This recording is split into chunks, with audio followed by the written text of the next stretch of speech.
Don't waste your money on multivitamins and add to the multi-billion-dollar industry. In this podcast, we will explain why multivitamins are not required from everyone in everyday use and uncover whether the supplement industry is truly regulated. Hi everyone, and welcome back to the Chemist Couple podcast with Lee and Jess. Now, those who have subscribed and liked on our previous videos, thanks for doing so. And if you haven't, whatever platform you are on, please, if you could subscribe or follow, it does help this channel grow. And as always, this podcast is not medical advice and should not be used in substitute to seeing a healthcare provider.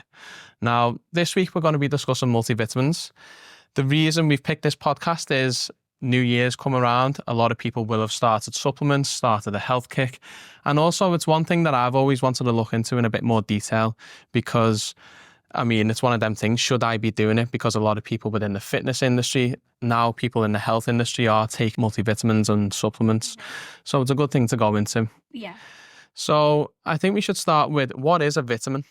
Okay, so the definition of a vitamin is that it's an organic compound that we need as humans in small quantities for normal metabolism, but we cannot make it ourselves. So usually or historically, it's come from our diet. The only one that's an exception to that I can think of is vitamin D. Now, if you actually look at the definition of a vitamin, technically vitamin D isn't a vitamin, which is quite confusing because we actually can make that ourselves through the sun. So when the sun hits our skin, we convert an inactive form into the active form of vitamin D. But yeah, so it's needed for normal functioning. So a lot of the time you will probably associate vitamins with good bone health, with hormone balances, and then also it's involved in immune function. Well, they're involved in immune function. Now, if you have clicked on this video or podcast, it isn't a clickbait. We've decided to call it "Don't Waste Your Money," etc., because the evidence for multivitamins and the supplement industry as a whole are limited. Yeah.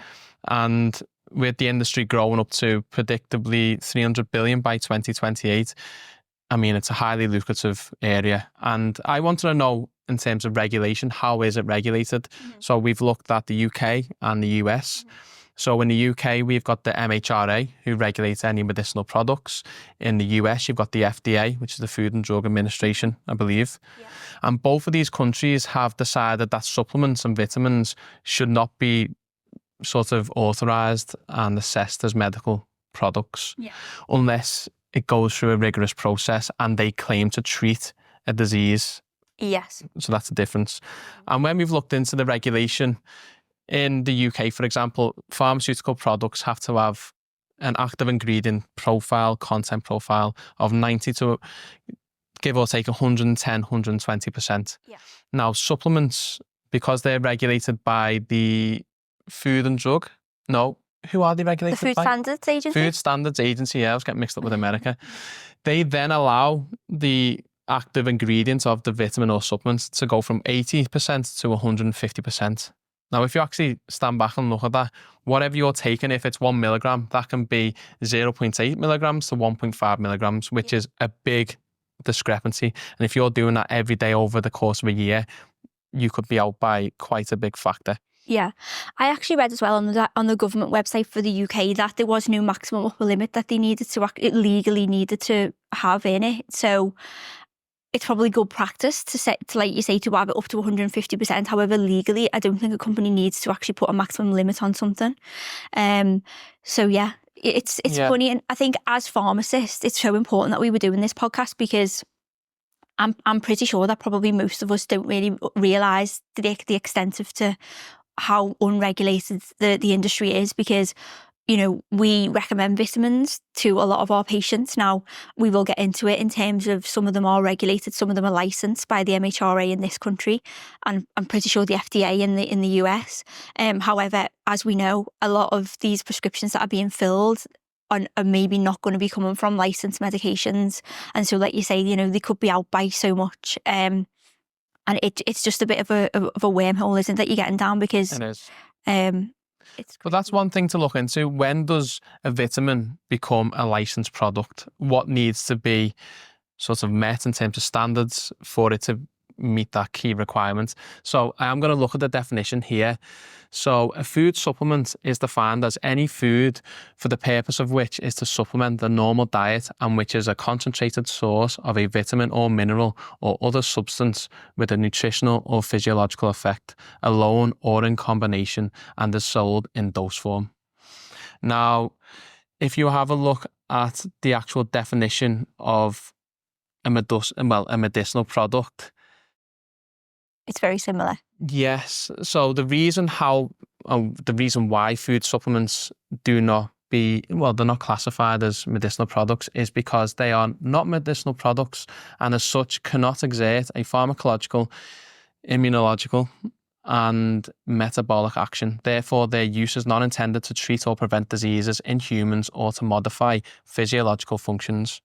Now, if we go back to what I said at the very beginning of this podcast in terms of what is the definition of a vitamin, the definition of a vitamin is that it's involved in the metabolic processes within our body, and so it is involved in the metabolism.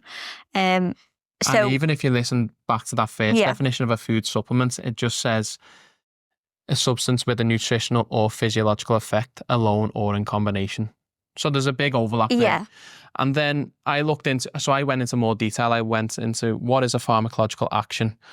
And if you look back at basic pharmacology, it's basically where a drug or substance interacts with a receptor, enzyme, carrier protein, ion channel to exert an effect or potentially no effect if it's an antagonist. Now, if you actually look at vitamins, so I will use, let's say, vitamin D. Yeah. So the amount that you would get from a normal diet is not going to be comparable to what you can get in a single tablet. Mm-hmm. So if you then take vitamin D as a tablet, you're exposing yourself to such a high amount of vitamin D that then can lead to side effects and complications such as hypercalcemia, renal disease, etc., etc. So why it isn't regulated to the same extent, I don't know. Yeah, it is. It's confusing. And when I was looking at the government website again, we know that these products are big business, obviously being worth 300 billion by 2028 is a huge amount of money. They also are not VAT exempt in the UK anyway. So that means that there's a 20% tax on these products. So the government are making a lot of money. And actually, when you do read the legislation and on the government website, it sort of gears it towards the fact that, well, it basically says that the government wants to support the economy of this country. And by doing so, they've sort of put this legislation in place to at least make it a little bit regulated. However, it's quite lax in terms of they're encouraging people to basically, go down this route. Yeah. Well, the significance of looking into all these things is not to sort of call out any companies, but it was because when, for example, in the UK, the vitamin prescriptions, etc., went through the roof after COVID.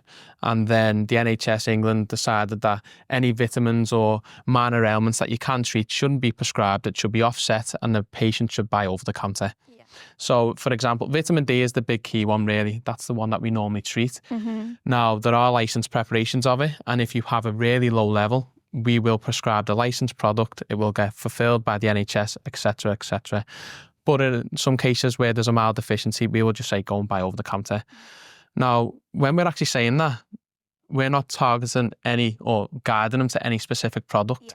So these products are unregulated, a lot of them, and they could be giving them, as we'll get onto, a completely different percentage from what we are expecting. So then I looked into who can start a supplement or multivitamin company. And basically, from what I've read, like you said, it's all geared towards the economy, is you set up as a food business operative. You then have to take liability. So you can import vitamins from other manufacturers worldwide as long as you take full accountability. That's not assuring to me. Yeah.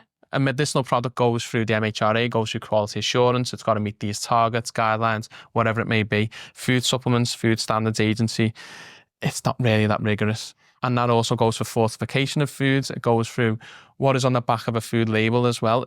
There's so many things that are not regulated in our diet because it's classed as food or a concentrated form.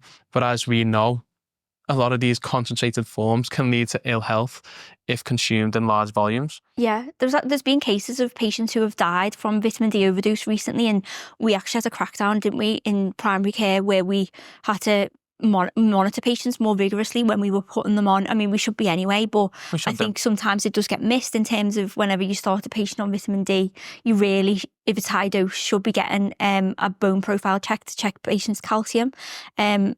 So at least 4 weeks after you've started it, because, you know, these patients were dying of hypercalcemia. The other thing is that, you know, the Food Standards Agency are the people who regulate it, and unfortunately, you know, people have to report these products. So if you suspect that a product may not have in it what it says, it's only going to be flagged up from the Food Standards Agency if somebody does report it. And obviously, you know, unless you're in a lab and you've been able to test what's in these products, then you're not going to know. And so, you know, this is how the companies can get away with really not putting in whatever it's saying on the label, is because really nobody's ever going to know unless you really go down and test it. And that's, you know, another issue that comes with it. It does. So now that we've sort of ascertained that the multivitamin supplement industry are not regulated as rigorously as we would like, does that impact the quality? Mm-hmm. So I did look into a study, and this is not about vitamin D, this podcast, but a lot of studies are sort of surrounding vitamin D because it's the most consumed one, I would say, within the UK, especially from a treatment point of view. And this was actually published in the British Journal of Pharmacology, and they took a certain amount of over-the-counter vitamin D preparations and basically they matched them up with a licensed preparation. And in the pharmaceutical grade stuff, again, same standard units that I meant, to be honest. So 1,000 units versus 1,000 units from over the counter. The average content was 90%, 91% in the pharmaceutical grade. So that met its standard. Yeah. Now, as you remember from the Food Standards Agency, it's 80 to 150. Now, the sample that these collected, I think there was 13 samples. It ranged from 41% all the way up to 165%. Which is huge. And it's very different to what the standards set are. Exactly. Mm-hmm. So straight away, you could say, and going on to vitamin D, it's one of the only things I can think of where we measure a patient at baseline, give them a treatment course. 4 weeks later, after finishing it, we do a bone profile to check for any hyperparathyroidism, etc. And then we sort of leave them on a maintenance dose, and then there's no requirement to monitor vitamin D going on. Now, if you're telling patients, which the guidelines do say, potentially buy over-the-counter vitamin D, and they're meant to be on 800 units a day, they could potentially be on less than 400 through some products, and then they will never get the full treatment they require. They could have fragility, fractures in the future. So that's my point. It does impact the quality. Yeah, I think it definitely does. Yeah. There wasn't much else to say, but it does. The quality does go down when there's no regulation in place. Yeah. Now, what this sort of leads to nicely is why we take vitamins in the first place. So in the US, give or take, I think 3/4 of the adult population have taken vitamin supplements within the last year. Mm-hmm. It's, again, the way it's advertised, it looks really good. It improves your health, boosts all aspects of your life. So the biggest reason we take vitamins are to reduce chronic disease and reduce mortality. Would you agree with that? Yeah, I would agree with that.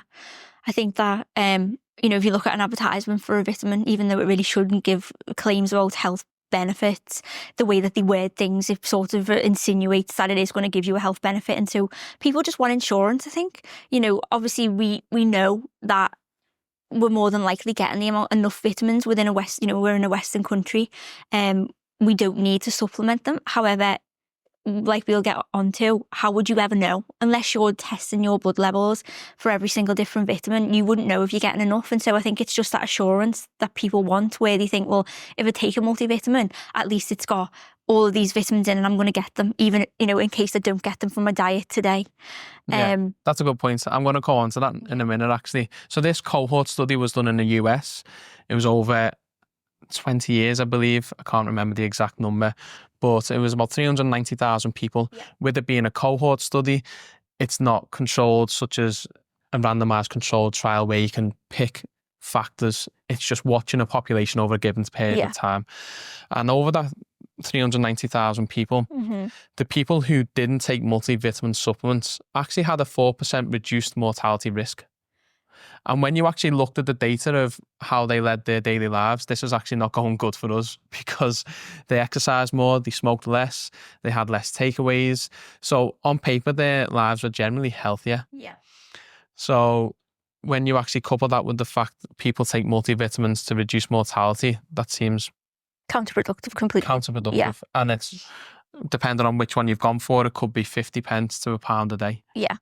Like you say, obviously it's very difficult, especially in human studies, to ever like completely eliminate all of the confounding factors that could have implicated the results. But 390,000 people over a 20-year period, it's a lot of people and a lot of years that they're testing over.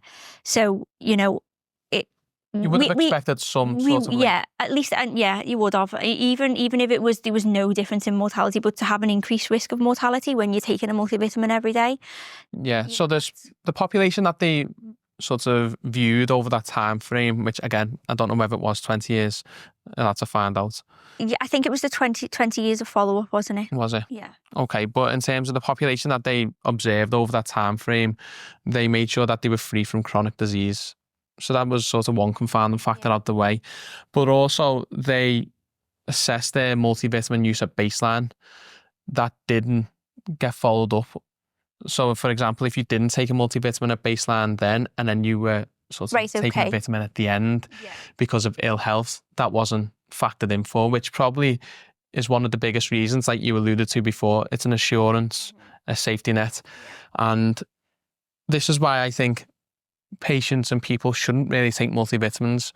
We can generally get that from a good Western diet if you have a balanced, obviously Mediterranean style diet. There are different dietary patterns which may find vitamins harder to obtain, such as a vegan diet. They are questionable whether they should supplement B12.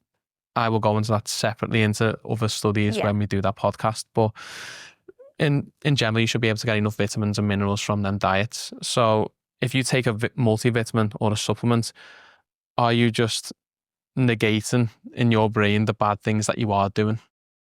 Yeah. That's what I think anyway. I think so. I think I used to take a multivitamin. I don't take one anymore. We did start taking vitamin D before this podcast, didn't we?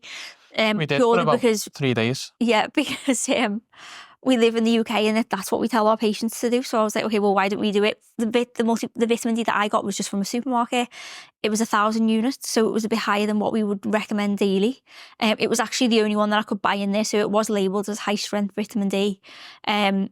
But yeah, I think since this, I think unless you, like I say, you are testing your levels of these different vitamins. So we'll go on to, there's a company that we know of, there's probably maybe a few out there, but one of them's called Bioniq, where you do give a blood sample and they test all of the different vitamins and minerals, and then they will send you out a personalised sort of pill to take every day for a couple of months. Then they retest, see what, where your levels are at. Unless you're doing that, then I think it's very difficult to sort of know where you're at. And I think so, even for me now, not taking the vitamin D, even though I know all of this and I know that actually potentially I might be getting way more than I should be or way less than I should be, I'm still worried that I'm not getting enough because, we don't go outside. We do have a very healthy diet, but, a lot of vitamin D does come from the sun. We don't get enough sunlight within the winter. So even if we were to go outside anyway, it wouldn't make a difference. But, it still does worry me because I want to be not deficient in anything. But I would never know unless I had it tested. And in this country, in the UK, I don't know what it's like in the US. You can't get tested for vitamin D unless you have symptoms of vitamin D deficiency, or you're in a high risk group. And I think that's probably a good point to come on to in terms of if you are in a high risk group. So if you maybe have IBD, if you are elderly, if you're pregnant, there's more evidence to suggest that you should take a supplement if you're needing more. So that's the point. Well, I was going to go on to is that we're not negating the use of vitamins or supplements. It's just that for a lot of people, the general population who are healthy and have got access to a good diet, they don't need it, in my opinion. And when they are taking a multivitamin, what are they actually taking? They could be taking 40% of what they're meant to be having, and then it's mainly excipients, binders, sugars that don't interact the same way with food, which we'll get onto. But there are times when you are pregnant, for example, you are elderly, you're on anti-epileptics, going through pregnancy. There are times when you should supplement your diet because it's just an assurance, and there are medical grade products out there. Yeah. But going on to Bioniq, Bioniq's a good one. So with health, if you take a blood test, you have certain results at that one point. That doesn't mean tomorrow you may not change. And there's this idea of a balance being struck. So Bioniq, I think at the moment, are one of the only companies that are personalising vitamins and minerals. I don't know whether their supplements and products are medical grade. I listened to a podcast the other day. I believe that one of them is a businessman and the other one might be a medical doctor. I'm not too sure. But either way, they're going in the right direction in terms of at least it's personalising it to your results every 3 months, give or take. And again, we come up with, well, I was saying to you, if we have supplements on this day, tomorrow I might have a diet that's high in leafy green vegetables, which then means that my vitamin K is increased, B12, all these are increased. So necessarily on that day, I may not need it. But how are you going to test every single day? How are you going to test every eventuality with stress? Over external factors, you're not. So you've got to find a balance in life with anything. And I think that's the best balance so far is what I've seen. Yeah, I think so. I'm not advising people to go and buy Bioniq. I don't know too much about the products, but if you are going to buy a vitamin, I believe they are the best people to go with at this moment in time. Yeah, because I think it just makes sense that you're actually getting to know what your levels are, and then they can tailor it to you. Like you say, you know, it may vary day to day. We know that there's water-soluble vitamins and then there's also fat-soluble. So things like vitamin A, vitamin K and vitamin D can be stored in your liver for quite a few months at a time, whereas water-soluble vitamins, so vitamin C, vitamin E, B vitamins, you can store them, but usually if you're deficient in those types of vitamins, within 2 weeks you'll be deficient if you don't get enough of them, and it'll start to cause symptoms, whereas like the fat-soluble ones that can be stored for longer periods of time, then it will be a couple of months before you start to see a deficiency when you haven't had them. The only exception to that actually is B12. So that can be conjugated and stored in the liver for up to a year in a conjugated form. So, but yeah, like that's the general principle. So like you say, you may not need some vitamins. It's just a tough one, to be honest. And like, I think because it's not regulated and then we don't test it on top of that, it's a bit of a mess, to be honest. The idea of supplementation, multivitamins, is a good idea. You have it to make sure that you've got certain vitamins and minerals throughout the whole day. It is a safety net, but then also comes with the chance of overdosing, going above recommended daily limits, etc. It is that balance. In principle, it's a good idea. Yeah. It is. The only other thing that I obviously wanted to get into was that we looked at where it came from and why this recommended daily allowance or amount was brought into fruition. Was it the military, wasn't it? Before World War II? It was the US Defence Advisory Committee. So vitamins were first looked into properly in the 1910s to 1950s. That was when the vitamin era started. And there is a nice infographic that you can go and look at on a British medical journal. And that's when we started isolating certain vitamins. 1936, we started to isolate vitamin C. And that come from, what was it, give or take, nearly 200 years before in the 1700s, when a British surgeon identified that those on a sailing ship who weren't having citrus foods were developing illnesses. It then took all the way until 1936 to isolate vitamin C.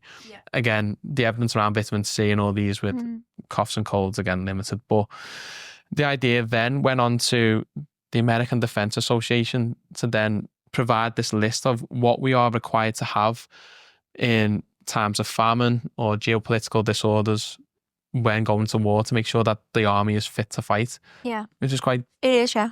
And I said to you, off topic, that a lot of the things that happen from higher up powers are only to benefit those who are in higher up places. So I believe the education system coming from Henry Ford, I think to increase employment through... his factories or whatever. Basically, yeah. And then you've got the US Defense Association giving out RDAs because that benefits them to make sure that their army is fighting fit. All these things, again, I think that has been looked into for over the past 40 years and has been optimised. I was going to say, yeah, because that was my point in terms of like who decided on this RDA, where did the studies come from that? Is the requirement still the same today as what it was then?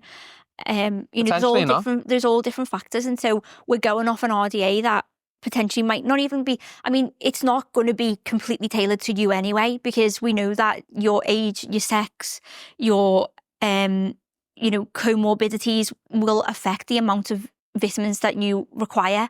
And so, it's again, just a general level for, the population, which is not, doesn't mean that it was right for you or right for the next person. And yeah, that's what we are. So I think, we're just so driven by this. And it's the same with calories, where, you're given a number and then you're so fixated on that number. And actually, when you strip it back and look into it, it's like, is it just it's not a made up number, but it possibly could be for some people, where it's just like not even close to what they require. Yeah. Now, if you look at, like I said before, 1936, vitamin C, give or take, was isolated. Now, less than 100 years on, well, it would have been, less than 100 years on, it will have been worth $300 billion, the industry of supplements.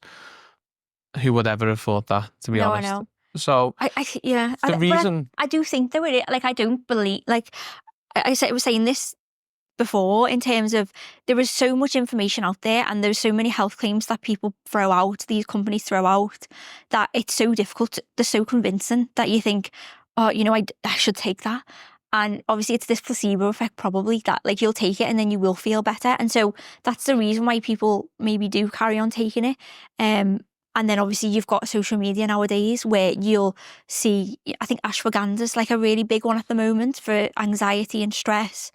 And I don't even know what it is, to be honest. I don't know if it's derived from a fungi, but I don't know. But it's being promoted on social media. And so, obviously everybody's struggling with some kind of anxiety in today's society. And so if there's something that's come out that can help it, and all these influencers are taking it, then, it's no surprise that everybody's going to jump on the bandwagon, because we all like to be a part of something as well as, we do. I mean, it's a capitalist environment as well. Yeah. And I don't believe that food supplements, vitamins, whatever, should not be regulated. They should be highly regulated. Yeah, definitely. I think that is the whole point of this podcast, in terms of we're not saying that, you shouldn't need to take multivitamins, or you shouldn't take a multivitamin.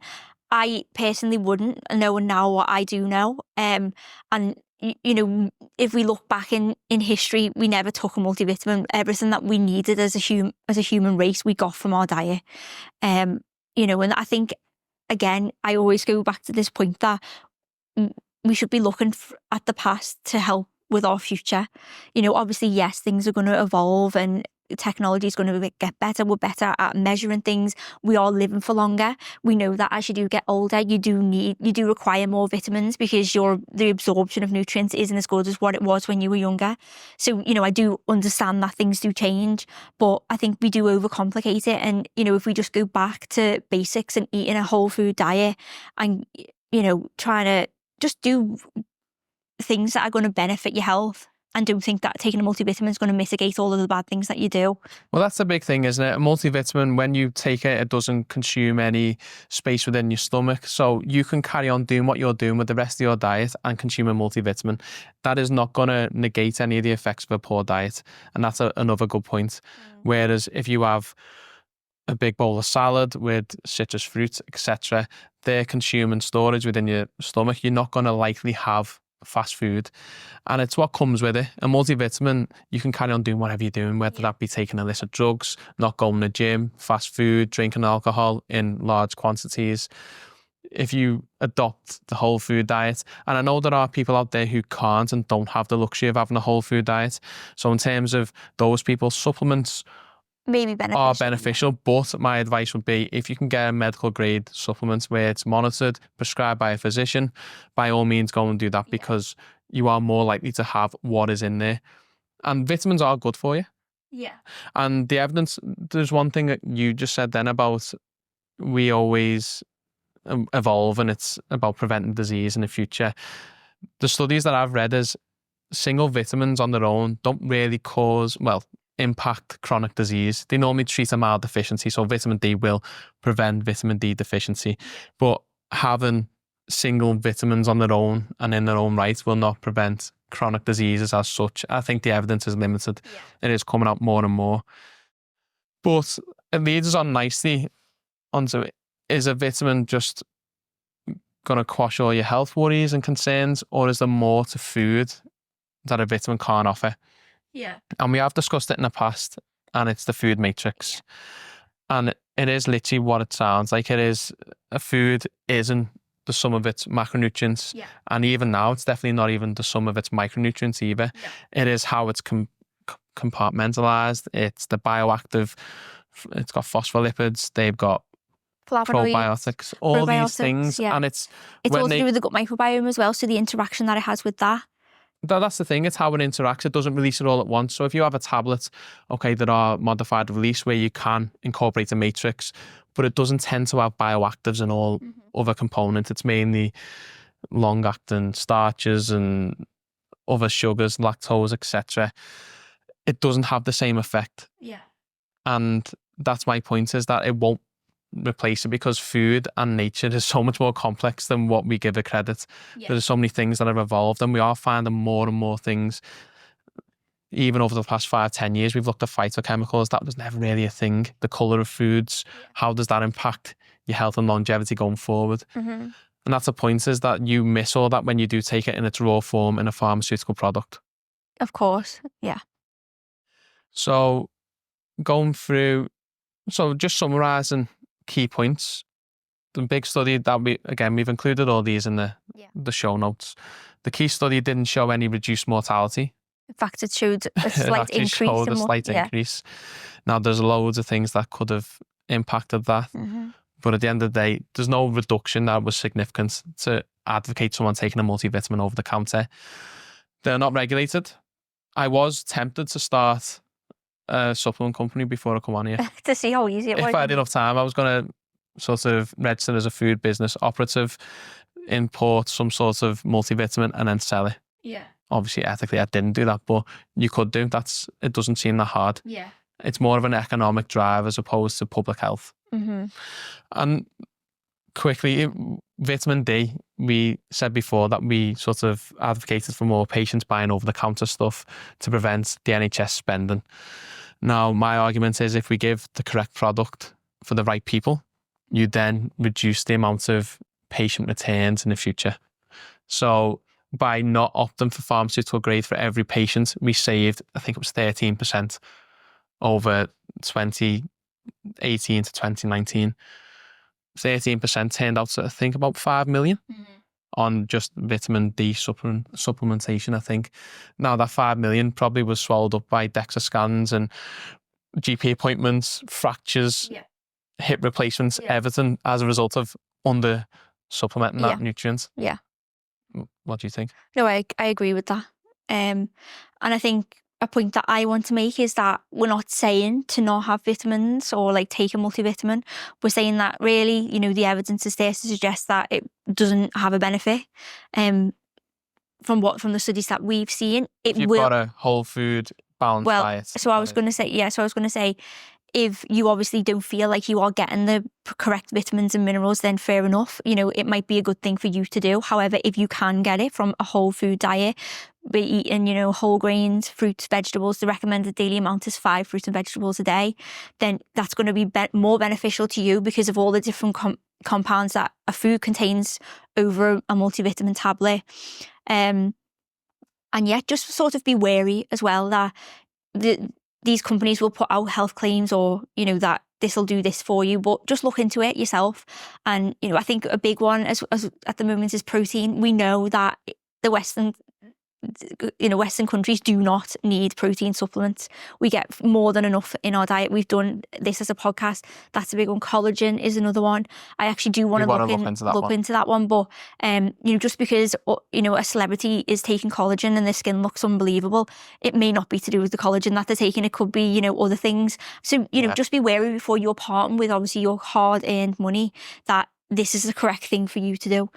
You know, from my personal point of view, I would rather spend my money on good food rather than, you know, a very expensive supplement, because some of them can be really, you know... A lot of them are expensive, and I think that's a key point, is that a lot of this industry is market-led. Yeah. We get to see the other side. We are practicing physicians at the same time. Our disclaimer is we don't take any supplements. Yeah. We did take 3 days of vitamin D, and then we started reading this and thought, well, actually, what is the point? Yeah. Unless we go and get it tested. I mean, I'll be honest, I would really like to maybe try Bioniq at some point in the future because, like I say, even though I've stopped taking the vitamin D, I do still worry. You know, I have a strong family history of osteoporosis in my family, which is a bone disorder. So obviously I want to make sure that I'm protecting my bones, you know, as much as I possibly can. So I would like to know more about like my vitamin mineral levels in my blood. So I would like to do that in the future. But just right now, I think, like you say, with all the studies that we've looked at, it probably isn't beneficial for me to take vitamin D and just focus on trying to get it from food for the time being. Yeah. And then when we can get it monitored and when we can go Yeah. down that route, definitely. But I think that's everything that I wanted to cover. Have you got anything else you'd like to add? No, I think that's everything. No. Well, as always, thanks for everyone that's listened. And if you've got to this point, please subscribe and follow on whatever platform you're on.